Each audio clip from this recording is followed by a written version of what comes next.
And welcome back to Franchise Player. Today we're taking a look at one of my favorite systems of all time, the PS Vita. I love the PS Vita, and we're going to be taking a look at 5 Vita launch titles. It's hard to believe, but the Vita came out all the way back in February of 2012. So it's been, at this point, well over 10 years since the Vita came out. It was discontinued, I believe, in March of 2019. When Sony officially pulled the plug on it. They definitely did much earlier than that, but yeah, this is gonna be a fun one, man.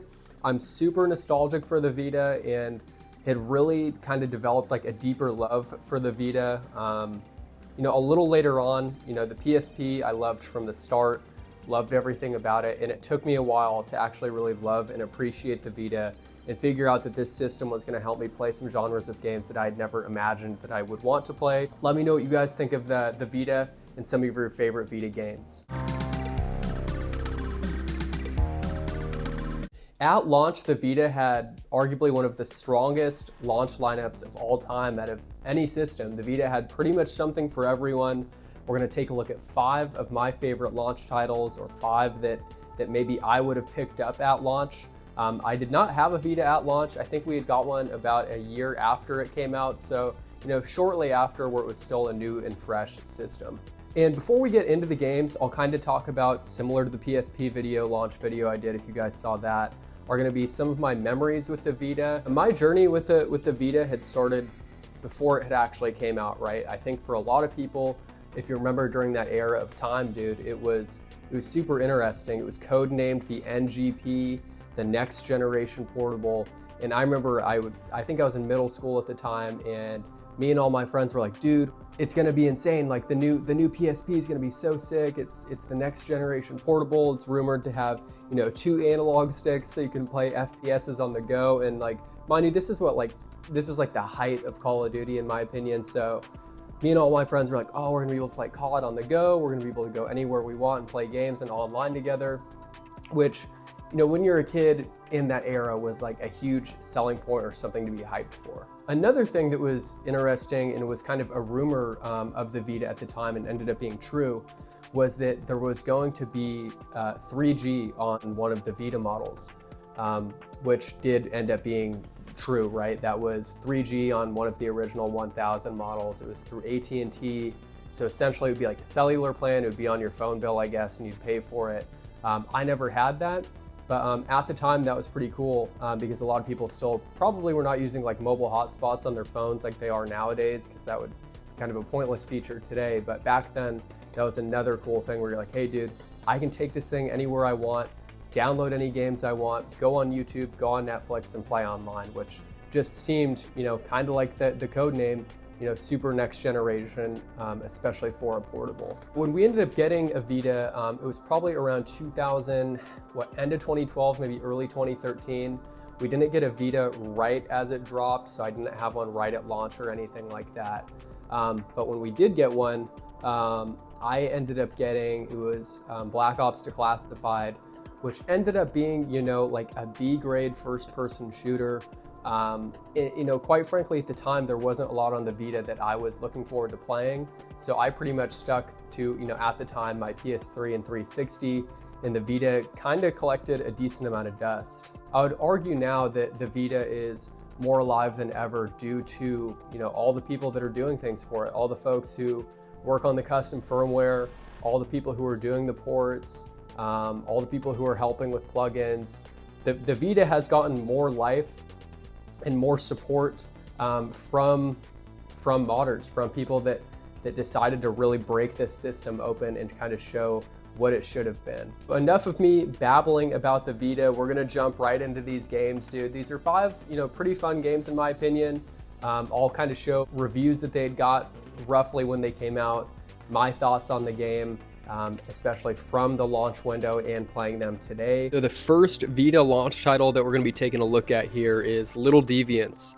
And Little Deviants, hey, you might like Little Deviants, man, but this was honestly my least favorite game out of this list. So I did not have Little Deviants when I had originally got my Vita, but this is one of those games where, even though GameStop pretty much always had a small selection of Vita games, This was a game that you were pretty much always going to see on the shelf, and it was usually, pretty inexpensive. And unfortunately, this game is pretty much what I thought it was going to be, which is really just a gimmicky showcase for, the new hardware and new features of the Vita that were at the time, aka, the front touchscreen, which I actually think the front touchscreen is nice and still holds up well, but the rear touchpad was a huge thing that was a part of this game, which, I'm just not a fan of the rear touchpad. I get why they do it, especially in this game, just to kind of showcase, hey, these are cool, features that you can use on the system, but I don't know, it's awkward. I'm not a big fan of it. So after playing this, I went online basically just to see what other people and reviewers were giving this game at the time. And it looks like IGN gave it a 6 out of 10. And this review is by Colin Moriarty. Moriarty and Greg Miller were, two of my favorite IGN reviewers at the time. They were big PlayStation guys. But, 6 out of 10. I mean, they basically were saying, hey, this game doesn't have much of a story. It's kind of gimmicky in terms of what you're supposed to do in this game. And in my opinion, it's just kind of a bland almost, mobile game from that era. Because I think on one end of the spectrum, the Vita was trying to compete in that, mobile phone era where, games like Doodle Jump and Cut the Rope and stuff had really popped off. But yeah, I don't know. Little Deviants, for what it is, yeah, it's fine. It's a decent little time killer. If I had to say a couple pros about it, I would say that this looks good on the OLED Vita, the 1000. Mind you, I'm using a 2000 in the video. But yeah, it looks pretty decent on an OLED. And then I would say it's a pretty good game for just quick play sessions. You're picking it up, you're playing for 10, 15 minutes, and you're putting it down because the levels are pretty easy to burn through. And it's not like there's a story that you're having to pay attention to really by any means. So yeah, Little Deviants, my least favorite on the list, but the other games we have here are all pretty solid in my book. So next up here on the list, we have Virtuo Tennis 4. I was familiar with the Virtuo Tennis series. I had I think it's 3 on the PSP back in the day, and that was always a pretty fun game. I'm not some big diehard tennis fan by any means, but tennis games are typically good arcadey fun. And looking back online, it looks like IGN had given Virtuo Tennis 4 a 7.5 out of 10, which for a launch title, especially a sports game, I would say is about as good as it's gonna get. This game was kind of a surprising game to be Sega's first game on the Vita, but I can't really complain. I mean, overall, I was really impressed with the graphics on this game. They look, I'd say, PS3 360-esque for the time. I mean, probably not as good as the PS3, but about as good as you'd get for the time, especially for a launch title. But yeah, the lighting, the graphics, the gameplay is really smooth. I think the player models look really good, especially if you're, trying to factor in the year that this was released and developed. I think it looks great. I don't think you can go wrong with this as a sports game, considering the other sports games that were options for you during the time of launch. Luckily, this game did not feel, too bare bones in terms of game mode options that you had. You had the World Tour, which is essentially just like a career mode. You had a quick match, things like that. But my favorite part were the arcade games, or the mini games basically that are there. As you can see, there's one here where I'm basically it's serving and hitting balloons, whether it's in the corner or in the middle of the court. Once again, I don't know much about tennis, dude, to be real with you. But, for me, it feels like a fun arcadey style, tennis game. So I think it's pretty solid for what it is. And I think it holds up really well. I think it looks great still for what it is. But yeah, I think Virtuo Tennis 4 is a pretty solid game to have at launch. And the last thing I'll say about this game before we move on to the next one on the list is it looks like this has a pretty solid roster of tennis players. Like I said, I'm not the biggest tennis fan in the world, don't really know a ton about it, but it looks like from all the players you could select, I had probably at least heard of them or had seen their name on ESPN back when I was a kid. So yeah, looks like a decent selection of tennis players. But yeah, enough of this, let's get into the next game. So next up here, we have the heavy hitter of the bunch, which is Uncharted Golden Abyss. And I remember seeing trailers for this and was just like, Dang, dude, the Vita is no joke. Like, this is true console gaming on the go. I was blown away. I think a lot of other people were, to see that you could get a real console quality game like this, especially at launch. This game had scored really well, as I'm sure you could guess. It got an 8.5 out of 10 from IGN. Looks like Greg Miller did this review. He was a big Vita advocate. And yeah, I mean, 8.5 out of 10, this game definitely deserves it. I had played this game a ton, especially when I had modded my Vita. I installed it, but this is, in my opinion, if you have a Vita, this is a must-have, whether you own it physically, whether you have a modded Vita. I think this is one you're gonna need. I mean, graphics-wise, this and Killzone are probably, top of the line. One con that I definitely wanted to mention with Uncharted on Vita is, this might be a con for you, it might not be, but for me personally, especially at the time, when this would have came out, would have been an issue for me, was that there was no online multiplayer.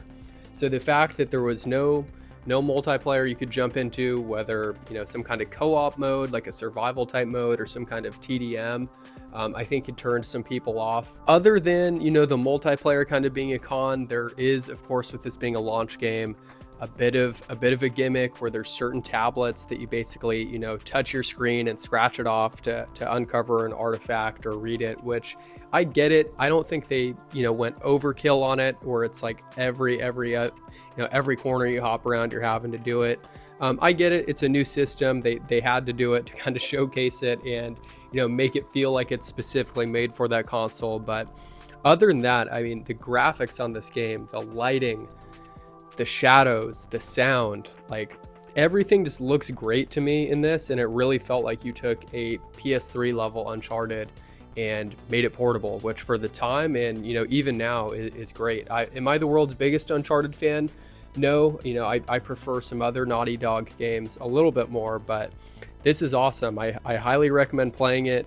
And one thing that some people, especially nowadays, if you're playing a Vita 10 plus years later, that you might not be fond of, is that the jungle environment might get a little old to you, but hey, it is what it is, man. If you're playing older games, take it with a grain of salt. Try to obviously play it with a lens from that era, and try not to let the modern things of games maybe get to you. One more thing that I wanted to add about Uncharted Golden Abyss is that this actually has not been ported to any other system. You can only play it on the Vita.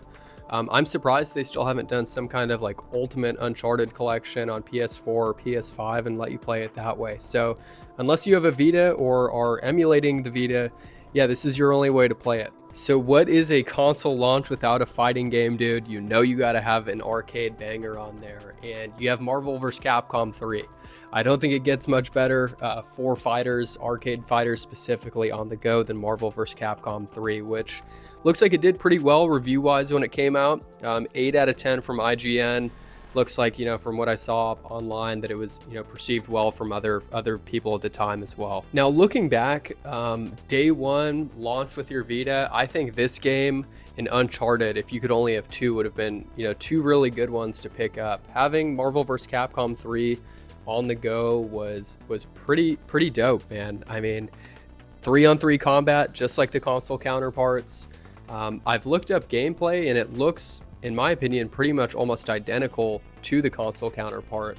And I'll actually share a video on screen of Super Jump Reviews. He did a ton of Vita videos back in the day, and this was on his list of games that are, pretty much identical to the console versions. Vita games that were pretty much identical to the console versions, and this was in that. So yeah, highly recommend Marvel vs. Capcom 3. What was cool about this game, especially for the time, is that there was, of course, offline modes, right? But there was also online modes. So if you were out and about, you were on some Wi-Fi, or maybe you had that 3G version of the Vita, you could hop on and play some Marvel vs. Capcom 3 online, which is pretty awesome, man. I mean, think back to that, 2012-13 era. Going out on the go with your handheld and playing online was, I don't know, probably felt pretty next gen if you ask me. Mind you, occasionally if I had a Vita or a system like that, I'd hook it up to Wi-Fi, and even that was awesome. But yeah, having the 3G model and playing online back then was probably a pretty cool feeling. But one thing that's unique about Marvel vs. Capcom 3, if you're like, hey dude, I want to check this game out, but I really don't want to either buy it for Vita or play it on Vita because, fighters on handhelds might be kind of iffy for you. This is of course on PS3 and 360. You can also play it on PS4, Xbox One, and PC. So if you want to hook up with a fight stick, or if you want to take it a little more serious, you definitely can. So yeah, plenty of ways to play this. I just think it's cool that, it was an option for the Vita at launch. And last but not least, we have ModNation Racers, which is a PlayStation exclusive franchise. There's one on the PSP, there's one on the PS3, and of course, a launch title on the Vita. So ModNation Racers, is it the craziest karting experience in the world? Is it groundbreaking? No, but I think overall it's fun, man. Obviously on PlayStation, you're not gonna have Mario Kart, so this is your best option. Looks like this got a 7 out of 10 from IGN, Greg Miller's review from back in the day, which, 7 out of 10, fun kart racer, especially on launch. I think that's solid. Maybe not a day one pickup, but I feel like a lot of people probably did scoop this up just for some fun, arcadey fun. ModNation Racers, I mean, like I said, there's nothing really groundbreaking about this game. It's just, hey, it's fun, arcadey kart racing action. So the gameplay's smooth enough. You have decent enough power-ups and abilities or weapons to use on the track. I think a big thing with ModNation Racers is I've never really dove like super deep into the franchise or anything, but it seems like you can customize your karts a decent amount and your racer, so that's cool. For me though, hey, it is what it is, man. For kart racers, I'm gonna stick to Nintendo or our good old friend Mario, and to stay with Mario Kart. But if you're a diehard PlayStation fan, I don't think this is a bad pickup. Like I said, for launch, this might have not been a day one pickup for you. Maybe you got it a couple months down the road. Maybe you traded some games in or got it on sale. But, if you have a Vita and you're wanting to try the racers out, this might not be a bad option. But I think during that launch period, I think Wipeout 2048 would have been a much better option in terms of racers. Wipeout 2048 just looks absolutely incredible. But yeah, they're two different kinds of racing games, so I guess you can't really compare them. I think the PS Vita had arguably one of, if not the best launch lineups of all time. I mean, you had so many different games you could choose from sports titles, which are always going to be out at launch, to fighting games like Marvel vs. Capcom. You'd had a decent amount of first party stuff from Sony, like Little Deviants, ModNation Racers, Hot Shots Golf, Uncharted, Wipeout. The Vita was a very, very special console. I would still highly recommend picking one of these up nowadays, especially if you're deciding to go the modding route. I think it's worth it. It definitely breathes some new life into the system. Kind of like I said in the PSP video too, man, I really wish that Sony would make another dedicated handheld, try to compete with Nintendo again. I understand financially why they don't. That's probably the main reason.